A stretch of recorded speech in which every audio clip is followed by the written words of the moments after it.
High, আমি অনামিকা। এটা আমার একটা সুন্দর রবিবারের গল্প।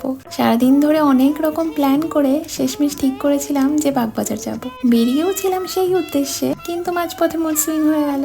তাই রাস্তা চেঞ্জ করে পৌঁছে গেছিলাম শ্যামবাজার। আর এই জায়গাটাকে বোধহয় এতদিনে সবাই চিনে গেছে, তবে আমি প্রথম গেছিলাম। কিন্তু যে উত্তরের আড্ডার কথা ভেবে গেলাম, গিয়ে দেখি সেটাই বন্ধ। তাও গিয়ে ভীষণ ভালো লেগেছে, জায়গাটাই এত সুন্দর। আসলে নর্থ কলকাতার গলিগুলোর মধ্যে আলাদাই একটা ব্যাপার আছে। গোটা একটা উইক কাজ, পড়াশোনা এসবের প্রেশার নেওয়ার পর এমন একটা বিকেল আমার কাছে যেন মেডিটেশনের মতন কাজ করে। আবারও পরে 6 দিনের এনার্জি পেয়ে যাই এখান থেকে। যাই হোক, ভেবেছিলাম চা খেয়েই চলে আসবো, কিন্তু পাশেই একটা ছোট্ট কিন্তু খুব অ্যাস্থেটিক ক্যাফে ছিল।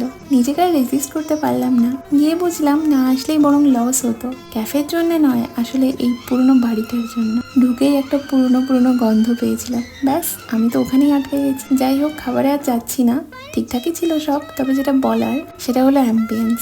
আমি কখনো সময় পেলে আবারও যাব। ও হ্যাঁ, ওদের ব্যবহারও ভীষণই ভালো ছিল। তবে তোমরা কেউ যাওয়ার প্ল্যান করলে সন্ধ্যাবেলাটা একটু অ্যাভয়েড করো। ওই সময়টা বেশ ভালোই ভিড় হয়। কিছুই না, বাইরে একটুক্ষণ ওয়েট করতে হবে। এই ছিল আমার সানডে। এমন ঘুরতে যাওয়ার ব্লগগুলো তোমাদের কেমন লাগে জানিও কিন্তু, তাহলে আমি মাঝে মধ্যে শেয়ার করব।